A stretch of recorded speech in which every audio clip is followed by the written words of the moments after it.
He was the most dangerous man in Chicago, a tattooed enforcer whose neck bore the ink of every empire he'd built and every enemy he'd buried. But Harold W. Barth couldn't bridge the silence between him and his own daughter. For 7 years, the girl hadn't heard, hadn't spoken his name, and hadn't looked him in the eye with recognition, or so Harold believed. The most expensive specialists across 3 continents had called Lillian unreachable, recommending institutionalization as the only mercy. But then came a Thursday evening at an exclusive restaurant and a composed waitress named Grace T. Bougarin. Risking everything for interrupting a Mafia boss mid-crisis, she didn't bring him his order. She pulled a strange silver instrument from her apron pocket. What happened next didn't just shock the dining room, it shattered Harold's world and set in motion events that would redefine power in the criminal underworld forever. The winter wind howled against the tall windows of La Maison, Chicago's most elite restaurant, turning the Michigan Avenue streetlights into blurred halos of gold and shadow. Inside, the air was thick with the scent of seared wagyu, aged wine, and the particular tension that comes when dangerous men dine in public. Crystal chandeliers cast warm light over white tablecloths, and the murmur of hushed conversations created a soundtrack of wealth and secrets. But at table 1, there was only silence, the wrong kind of silence, the kind that screamed. Harold W. Barth occupied the table 1 the way a king claims a throne, not through invitation, but through the absolute certainty that the space belonged to him. His frame filled the leather chair, broad shoulders straining against his tailored charcoal suit. The neck tattoos that had made him infamous in Chicago's underworld crept above his collar like dark vines, intricate patterns that told stories of blood, territory, and survival. His hands, scarred across the knuckles, rested on the white tablecloth with deceptive calm. When his eyes swept the room, conversations died mid-sentence. Even the seasoned criminals dining 3 tables over found reasons to study their wine lists. Beside him sat Lillian Harold, 7 years old and dressed in a pristine Navy school uniform with a starched white Peter Pan collar. She looked like a porcelain doll, perfect brown hair framing delicate features, small hands folded in her lap. But there was something profoundly wrong with the picture. Her eyes never met anyone's gaze. She stared at the tablecloth's weave as if it held secrets no one else could see, completely disconnected from the opulent world around her. The live pianist in the corner began Chopin's Nocturne in E-flat major. Beautiful music, but the bass notes created vibrations that traveled through the hardwood floors, up the chair legs, into Lillian's body. She couldn't hear the melody, but she felt the tremors, chaotic, unpredictable, overwhelming. Her breathing quickened. She began to rock, almost imperceptibly at first, then with increasing urgency. "Lillian, stop!" Harold's voice was low, controlled, but edged with steel. The girl didn't respond, couldn't respond. She rocked harder, her hands now clenched into fists against her chest. In the kitchen pass, manager Antoine Duchamp gripped Grace T. Bougarin's elbow with trembling fingers. "Table 1, you're serving tonight." His accent thickened with stress. "Marcus Goldin sick, you're all I have." Grace studied him calmly, her dark hair pulled into an immaculate bun, posture perfect despite wearing heels for a double shift. "The Bart table?"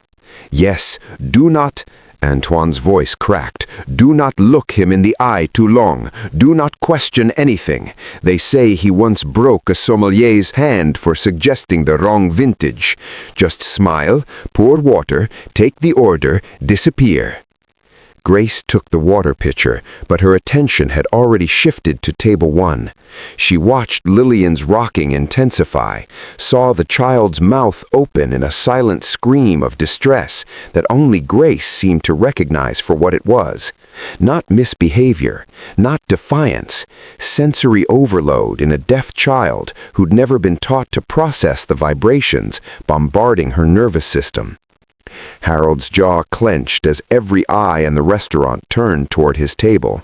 The most powerful man in Chicago was being humiliated by a 7-year-old girl in a school uniform, and the rage building behind his cold eyes was palpable enough to make the air feel electric.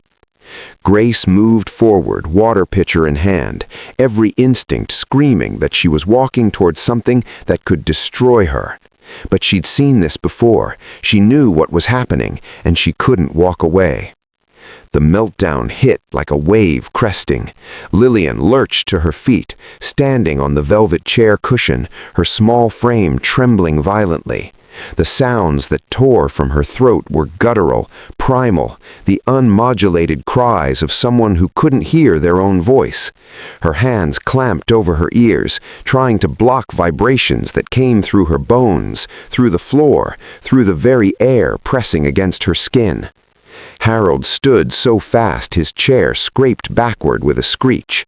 His face flushed crimson, embarrassment warring with rage, two emotions he'd spent decades learning to bury under layers of calculated coldness. But here, in front of Chicago's elite, in front of rivals and associates and witnesses, his carefully constructed armor was cracking. The most powerful man in the city was being unmade by a child in a school uniform. The entire restaurant had frozen, forks suspended mid-air, conversations severed. Even the pianist's hands hovered above the keys, paralyzed. 200 eyes watched this private nightmare become public spectacle. Harold reached for Lillian's arm, his grip firm but not cruel. "Lillian, enough." Grace moved without thinking. One moment she was at the service station, water pitcher forgotten. The next she was at table 1, stepping directly between Harold W. Barth and his daughter, stepping between a Mafia boss and his family. Antoine made a strangled sound from across the room. Grace's hand dove into her apron pocket and emerged with a silver tuning fork, weighted, medical grade, C-128 Hertz, a relic from another life, carried for reasons she'd stopped trying to explain even to herself. She struck it sharply against her palm. The fork sang, its prongs blurring with vibration.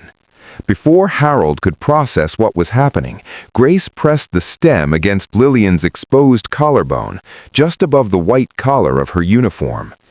The effect was instantaneous and otherworldly.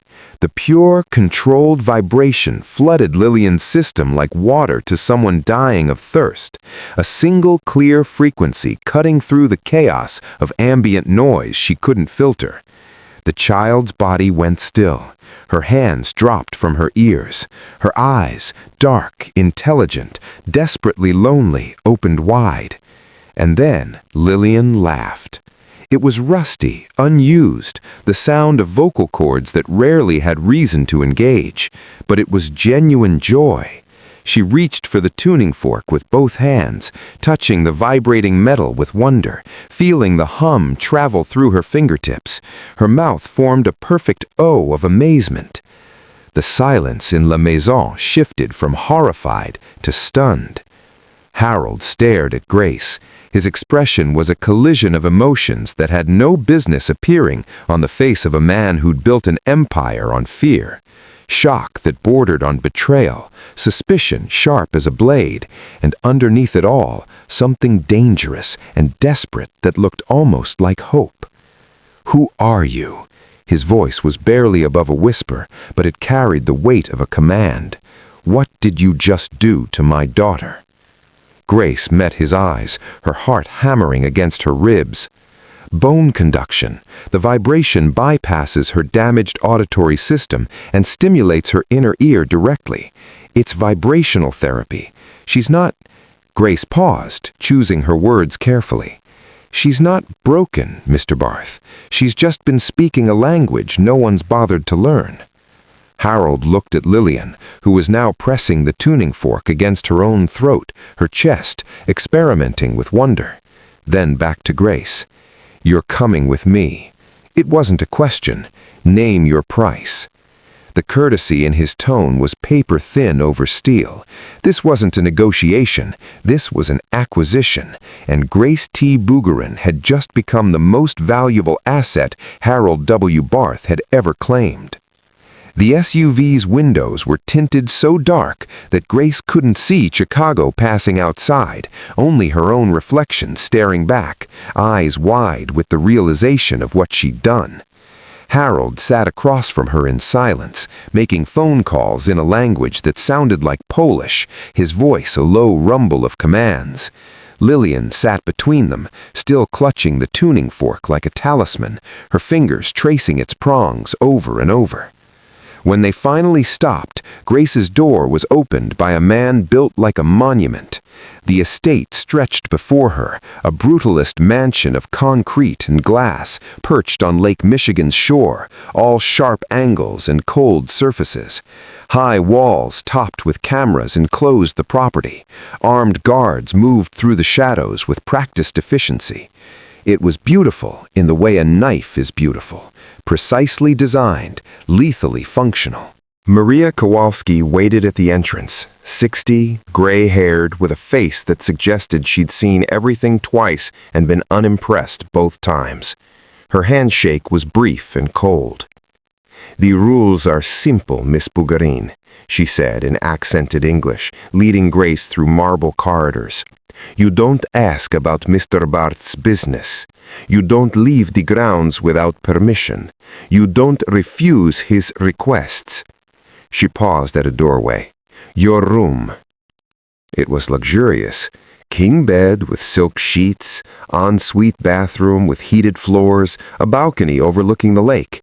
But Grace understood immediately. She wasn't a guest. She was an asset now, acquired and cataloged like everything else in Harold's world. The door had no interior lock. "Come," Maria said, "the child's room." Lillian's bedroom was a museum of expensive failure. Educational toys from Switzerland still in their packaging, Montessori materials gathering dust, a wall of books about childhood deafness, their spines uncracked. The room screamed money, but whispered abandonment, every item a reminder of how specialists had tried and quit. Grace found Lillian sitting cross-legged on the floor, arranging blocks by size with mechanical precision. The child looked up when Grace entered, and for the first time there was recognition in those dark eyes. Hope. Grace sat down across from her, ignoring Maria's disapproving sniff. She pulled out her phone, opened a bass-heavy song, and pressed it against a balloon she'd grabbed from a decorative arrangement in the hallway. The balloon amplified the vibrations, turning music into tactile sensation. Lillian's eyes went wide. She reached for it, and when the vibration hit her palms, she smiled. Grace began with basic tactile signs, pressing her fingertips together for more, touching her chest for happy, pointing to herself and fingerspelling GRACE slowly so Lillian could see the hand shapes. She used visual cards with clear photographs, emotions mapped onto faces, actions frozen in pictures. What happened next stunned her. Lillian wasn't just receptive, she was ravenous. 7 years of isolation had left her starving for connection, and now that someone was finally speaking her language, she absorbed everything with frightening speed. Her small hands mimicked Grace's movements with increasing confidence. Within an hour, Lillian signed more when Grace paused. 30 minutes later, she pressed her own chest and signed happy, her face glowing. By the session's end, when Grace spelled her name again, Lillian copied it perfectly, then pointed at Grace and signed the letters back, GRACE. Then the child did something that cracked her professional composure completely. Lillian crawled forward and hugged her, fierce, desperate, holding on like Grace was a life raft in an endless ocean. Grace's arms came around the small body automatically, and the truth settled over her like a sentence. This wasn't a job. This child needed her, and God help her, Grace needed to be needed. She'd been pulled into something far more complex than employment, something that felt dangerously like purpose, like family, like the thing she'd been searching for since her own world fell apart. From the doorway, Harold watched in silence, his tattooed hands gripping the wood hard enough to make the wood creak. Grace woke to the sound of violence, the front door crashing open with enough force to rattle the windows in their frames. She was out of bed before conscious thought caught up, pulling a robe over her nightgown and running barefoot down the marble staircase. The foyer looked like a crime scene in progress. Harold W. Barth leaned heavily against two bodyguards, his white dress shirt no longer white but crimson-soaked and clinging to his torso. Blood dripped onto the Italian marble in steady rhythm, tap, tap, tap, pooling around his expensive shoes. His face was gray, lips pressed into a thin line against pain that would have put most men on the ground. "No hospitals," he rasped through gritted teeth as the guards tried to steer him toward the garage. "No doctors. Kozlovs have cops on payroll. They'll finish what they started." Grace's training kicked in before fear could paralyze her. "Kitchen, now!" Her voice carried an authority that surprised even her. "Someone get the tactical medical kit from the safe. Move!" The guards hesitated, looking to Harold for confirmation. He managed a slight nod, and they half-carried, half-dragged him toward the kitchen.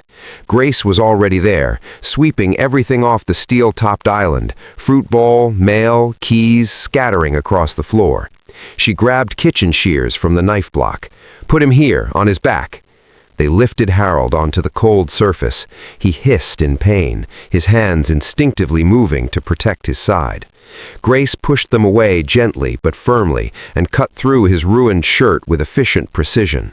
The fabric fell away, revealing the damage, a defensive slash across his ribs, angry and bleeding but superficial, and beneath it a deeper puncture wound that pulsed dark blood with each heartbeat.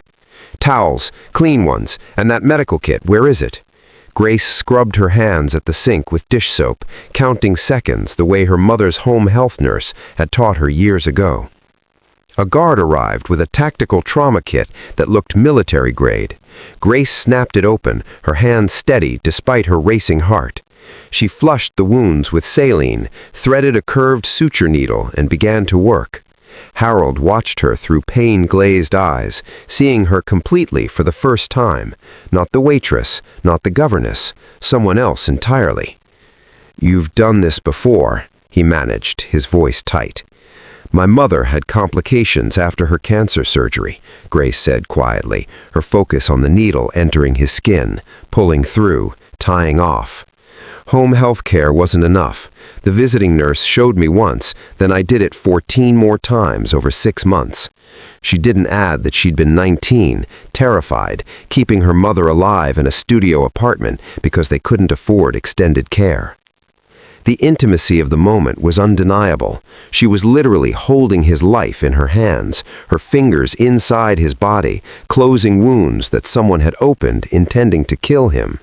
Harold, stripped of his tailored armor and cold calculation, looked almost vulnerable. "My wife died giving birth to Lillian," he said, staring at the ceiling. "Complications, they said, could have been prevented. I blamed God, blamed myself. When Lillian was born deaf, I thought it was punishment for everything I've done, divine retribution delivered through an innocent child." Grace paused mid-stitch, meeting his eyes. "Children aren't punishments, Mr. Barth. They're just themselves.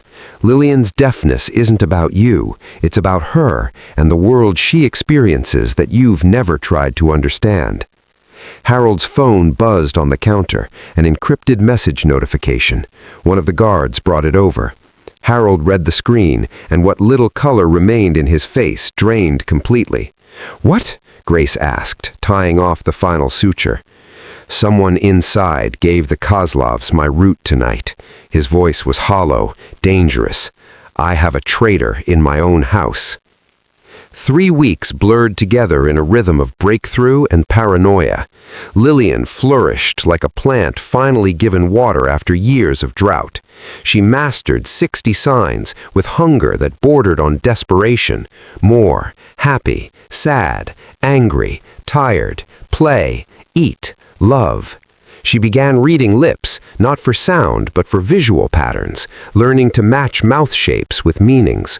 Her visual spatial intelligence emerged in startling ways, organizing her toys by color gradients so subtle Grace almost missed them, solving three-dimensional puzzles by visual logic alone, spotting patterns in wallpaper that took Grace minutes to see.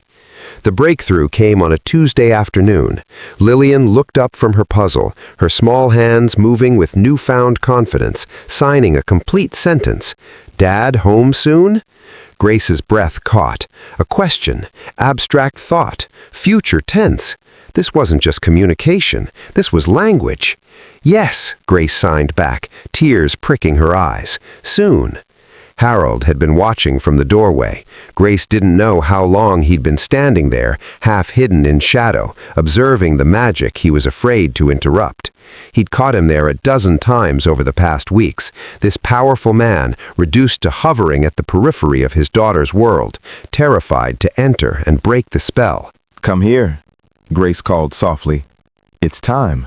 She coached him through basic signs, the hand placements, the facial expressions Lillian would read for emotional context. His scarred hands, built for violence, struggled with the delicate precision required, but he persisted with the same ruthless focus that had built his empire. When Harold finally signed, "I love you," thumb and index finger extended, pinky raised, and Lillian's face lit up with recognition, signing it back with perfect clarity. Harold turned away quickly. But Grace saw his shoulders shake, saw him wipe his eyes with the back of his hand before turning back with a smile that looked both broken and healing. The late night started innocently. Harold would find Grace in the library after Lillian was asleep, ostensibly to practice signs. But the conversations drifted. He revealed pieces of himself, growing up in Bridgeport, his father's brutality, the first time he'd killed a man in self-defense at 16. His hands would linger on hers when she corrected her finger placement. The way he watched her with Lillian carried weight beyond gratitude. It looked like wonder, like he was witnessing something holy. Grace wrestled with her feelings in the dark hours. Was this Stockholm Syndrome? Gratitude masquerading as attraction? Or had she simply recognized in Harold what she'd overlooked in her charming ex-fiancé? Genuine capacity for devotion beneath rough exterior. She didn't know anymore, didn't trust her own judgment. Meanwhile, the estate transformed into a fortress. Guards tripled. Every staff member underwent background checks that went back 3 generations. Security cameras multiplied like cells. The Kozlov threat had awakened Harold's paranoia, and it metastasized through the household. Victor Kane visited frequently. Harold's underboss and childhood friend, sharp-dressed, calculating, with eyes that assessed everything as asset or liability. Grace noticed how he looked at Lillian, not with affection, not even with pity, but with cold evaluation. He watched the child sign with Harold, and his jaw would tighten almost imperceptibly. "The family has expectations," Victor mentioned casually over whiskey one evening, his tone suggesting friendly advice. "Legacy matters in our world." Another night. "Hard decisions make strong leaders, Harold. You taught me that." And once, when he thought Grace wasn't listening, "A deaf girl, ambitious choice for succession planning." The words seemed innocuous individually, but strung together, they formed a noose. Grace felt it tightening around Lillian's throat, even as the child learned to spell her own name, even as she laughed at Grace's silly faces, even as she signed, "I love you," to her father every night before bed. Something was coming. Grace could feel it like pressure before a storm. Harold arranged the impossible. A private viewing at the Chicago Art Institute on a Thursday afternoon when the museum should have been packed with tourists and school groups. Instead, it was empty. utterly, eerily empty. Security sweeps had been conducted since dawn. Guards in discreet suits were posted at every entrance, every stairwell, every emergency exit. The museum staff had been paid handsomely to disappear for 4 hours. Lillian stepped through the grand entrance and stopped, her mouth falling open in wonder. For a deaf child, the Art Institute was paradise. No overwhelming ambient noise, no confusing auditory chaos, just pure, concentrated visual information. Color and light and form stretching in every direction, telling stories that didn't require sound to understand. She moved from painting to painting with intense focus, her nose inches from the canvases, studying brushstrokes and color gradients. At a Monet water lily piece, she reached out hesitantly, stopping just before her fingers touched the surface, feeling the texture of the air itself. Before a Rothko, massive blocks of color that seemed to vibrate, she stood completely still for 5 full minutes, absorbing something Grace couldn't name. She's learning to read emotion through composition, color theory, spatial relationships. It's a language she's fluent in naturally. In the modern wing, surrounded by abstract sculptures and installations, Lillian became entranced by a piece of twisted chrome that caught and reflected light in kaleidoscopic patterns. She circled it slowly, watching how her own image distorted and multiplied across its surface. Harold and Grace stood beneath a massive Calder Mobile, its geometric shapes suspended in perfect balance. For a moment, they were as alone as 2 people could be in a building surrounded by armed guards. I've never been more terrified or more hopeful than these past weeks, Harold said, his voice barely above a whisper. The museum's acoustics carried it anyway, making it feel like a confession in a cathedral. You've given me back my daughter. You've shown me she was never broken, that I was just... He paused, struggling. Blind, deaf to her. But Grace, I've also never felt more exposed. Every enemy I've made sees her now, sees you, sees what matters to me. Grace turned to face him fully. The afternoon light through the massive windows painted him in shades of amber and shadow, softening the harsh lines of his tattooed neck, the brutal set of his jaw. Power isn't about being invulnerable, she said. It's about knowing what matters enough to be vulnerable for. You've spent years building walls, but walls keep everyone out, including the people you love. Harold's hand came up, hesitating near her face. His scarred knuckles, built for breaking bones, trembled slightly before his palm cupped her cheek with unexpected gentleness. I don't know how to do this, any of this. Being a father she can reach, being a man who... He stopped, searching her eyes. Who deserves someone like you. You don't have to deserve me, Grace whispered. You just have to be honest with me. The kiss happened in the space between breaths, tentative at first, then deeper, genuine connection amidst all the danger and complexity. His other hand found her waist, pulling her closer, and for a moment the armed guards and the empty museum and the threats circling them all disappeared. A small sound made them break apart. Lillian stood near the chrome sculpture, watching them with wide eyes. Her hands moved with deliberate clarity, signing 2 words, happy, then family. Her smile was radiant, unguarded, reflecting across the polished metal surfaces 100 times over, a deaf child's vision of joy multiplied into infinity.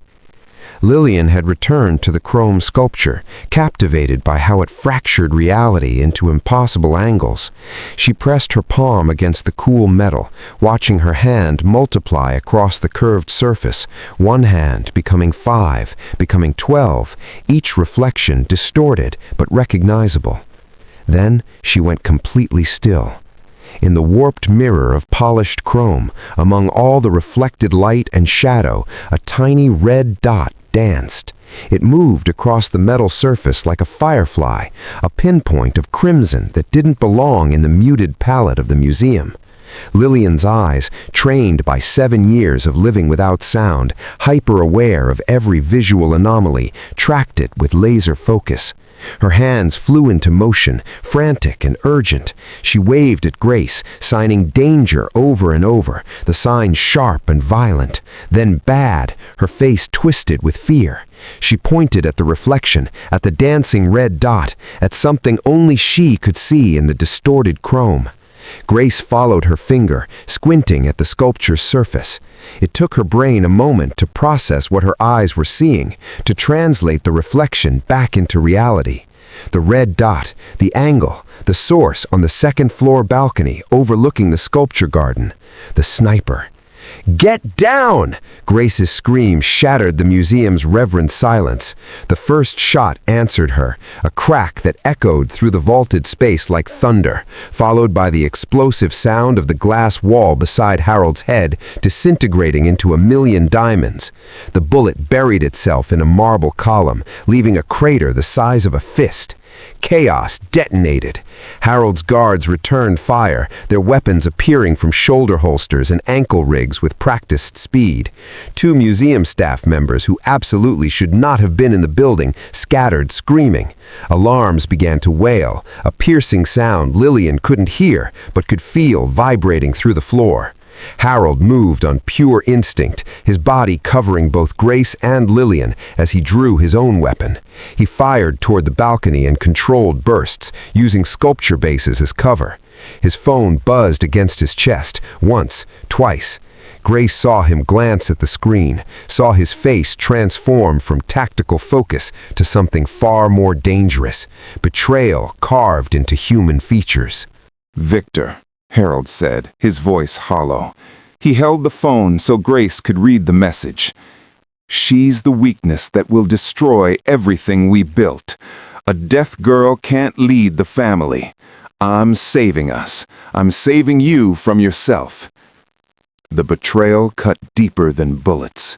Victor Kane, childhood friend, underboss, brother in everything but blood, had orchestrated this execution in a museum filled with art and beauty, using Lillian's happiness as bait. More shooters emerged from the museum's corridors, 3, 4, professionals moving in tactical formation. Victor had planned this meticulously, exploiting Harold's desire to give his daughter one perfect afternoon. "Get them out!" Harold roared at his loyal guards. "Service exit, now! Go!" Grace didn't wait for a second command. She scooped Lillian into her arms. The child was rigid with terror, her hands clutching Grace's shirt, and ran. 2 guards flanked them, weapons drawn, clearing the path toward the emergency exit. Behind them, Harold and 3 remaining guards formed a defensive perimeter, laying down covering fire. Grace glanced back once as they reached the exit door. The last thing she saw was Harold William Barth advancing toward the second-floor balcony, toward the friend who'd tried to murder his daughter, moving through gunfire like a man who'd already decided which of them would leave the museum alive. Then the heavy door slammed shut, and Grace was running through the service corridor with Lillian's silent sobs vibrating against her chest, the sound of gunfire muffled but still echoing through the walls like a distant war. The armored SUV took corners at speeds that defied physics, tires screaming against asphalt as Chicago blurred past in streaks of neon and shadow. Grace held Lillian against her chest, the child's body trembling with silent sobs that shook them both. 2 guards sat in front, Miguel driving with one hand while speaking rapid Spanish into a phone, Antonio in the passenger seat with an assault rifle across his lap. Grace pulled the tuning fork from her pocket with shaking hands and struck it against the door handle. She pressed it to Lillian's collarbone, letting the controlled vibration cut through the chaos. The child's breathing slowed fractionally. "Dad fighting," Grace signed with her free hand, keeping the words simple. "Keep us safe. Dad is strong. Dad loves you." Lillian's small fingers gripped Grace's shirt like it was the only solid thing in a collapsing world. Miles away, in the basement archives of the Chicago Art Institute, Harold William Barth moved through shadows with a predator's patience. The gunfire had stopped. His remaining guards were sweeping the upper floors. Down here, among storage racks holding centuries of art and history, there was only silence and the smell of old canvas and gun oil. "I knew you'd come down here," Harold called into the darkness. "You always did think symbolically, Victor. History and legacy, very poetic." Victor Kane emerged from behind a rack of stored paintings, gun in hand but lowered. His face was calm, almost sad. "I gave you every chance to see reason." "Reason?" Harold's voice was cold fury, wrapped in something that sounded almost like grief. "You tried to murder an 8-year-old child." "I tried to save everything we built." Victor's composure cracked. "The other families already laugh at you, Harold. A deaf daughter? You're actually grooming her to take over? They'll tear her apart, then come for us. She's a liability we can't afford. I'm saving the Barth name from your delusion." Harold stepped into a pool of emergency lighting, his weapon still holstered, his hands open. "You think strength is being the loudest voice, the hardest fist, the man who shows no weakness. It's the only strength that matters in our world." Lillian saw death in a reflection when none of us did. She saved our lives tonight, with eyes that see what we miss. That's not a weakness, Victor. That's a power you'll never understand, because you're too deaf to see it. You're the one who's broken, not her. Victor raised his gun. "I can't let you destroy everything for a child who can't even hear you say you love her." "She doesn't need to hear it. She knows." The fight exploded in the space between heartbeats. Victor fired. Harold moved faster, the bullet grazing his shoulder as he closed the distance. They collided like freight trains, years of friendship and betrayal compressed into brutal violence, close quarters, personal. Victor had training, but Harold had rage and desperation, and the image of his daughter's terrified face burned into his brain. It ended with Victor's own knife, the one Harold had given him 20 years ago, buried between his ribs. Harold held him as he slid down the wall, leaving a smear of crimson on white paint. "You were wrong," Harold said quietly, "about what makes us strong." Victor's eyes glazed. Harold closed them gently, then stood and pulled out his phone. "Send the cleanup crew to the Art Institute basement, one body." He paused. "And tell me my daughter is safe." When the confirmation came, Harold left Victor among the stored paintings and walked out to find his family. He didn't look back. 6 months had passed since the Art Institute, but the rumors had only intensified. They spread through Chicago's underworld like poison in bloodstream, whispered in back rooms, muttered over card tables, delivered in coded conversations. Harold Barth has gone soft. His obsession with the deaf girl has made him vulnerable. Territory challenges are coming. The throne is up for grabs. The Pauler House ballroom was neutral territory, which made it the perfect killing floor. All 5 families were mandated to attend: the Barths, the Kozlovs, the Castellanos, the O'Malleys, the Chengs. 200 of Chicago's most dangerous individuals in formal wear, drinking champagne and plotting murders. The room went silent when Harold entered, but he didn't enter alone. Lillian Harold walked at his right side, 8 years old now, wearing an emerald dress that made her look like a princess from some dark fairy tale. Grace T. Bugarin flanked his left in a sophisticated black gown, her hair styled elegantly, diamonds at her throat, a gift from Harold that she'd initially refused until he'd explained they were also a message of protection. Harold took the stage. The whispers died completely. Questions have been raised about the Barth family's future, he said, his voice carrying easily across the ballroom. You question whether my daughter can lead, whether her deafness makes her, and by extension me, weak. He paused, letting the accusation hang. I invite you to witness her answer. Lillian walked to center stage, where a specially designed platform had been installed, custom vibrating floor panels connected to the live orchestra in the pit.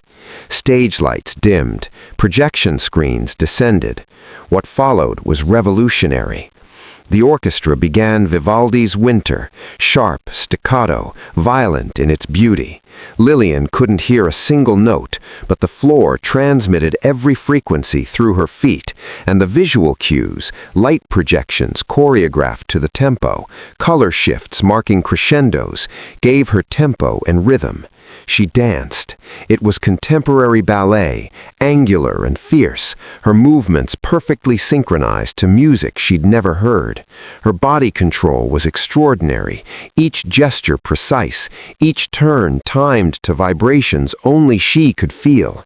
She interpreted the violence of winter through movement, sharp motions for icicles, flowing gestures for wind, stillness for the death of cold.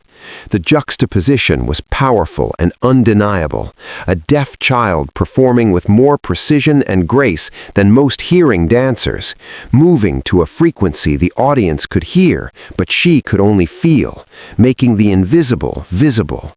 The room was spellbound. Hardened men who'd ordered executions watched with parted lips. Women who'd buried husbands found tears on their cheeks. When the final note faded and Lillian completed her last movement, arms extended, head bowed, the silence was absolute. Then someone in the back stood, then another, then the entire ballroom erupted in a standing ovation that Lillian couldn't hear but could feel through the floor. 200 people stomping their approval, making the boards thunder beneath her feet. Harold stepped forward. Power isn't about hearing the loudest voice or seeing the obvious threat. It's about perceiving what others miss. He gestured to Lillian. My daughter saw death, reflected in chrome when trained guards missed it. She saved my life. She'll lead this family better than I ever could because she knows how to read what's unspoken. He took Lillian's hand, then extended his other hand to Grace, pulling her onto the stage. The three stood united, the tattooed kingpin, the elegant former waitress, and the deaf child who'd just redefined power itself. Sometimes what the world calls weakness, Harold said, is just strength speaking a language you haven't learned yet. The applause continued. The message was delivered, and in Chicago's underworld, a new definition of power had just been born. If this story moved you, hit that like button. It helps us share more stories about finding strength in unexpected places. Share this with someone who needs to be reminded that being different doesn't mean being less. Subscribe and turn on notifications so you never miss our next powerful story about people who changed the world by refusing to fit into it. And tell me in the comments, would you have had Grace's courage to risk everything for a child you just met? Or would fear have made you walk away? Drop your thoughts below. Thanks for watching, and remember, silence speaks volumes when you learn how to listen with your eyes.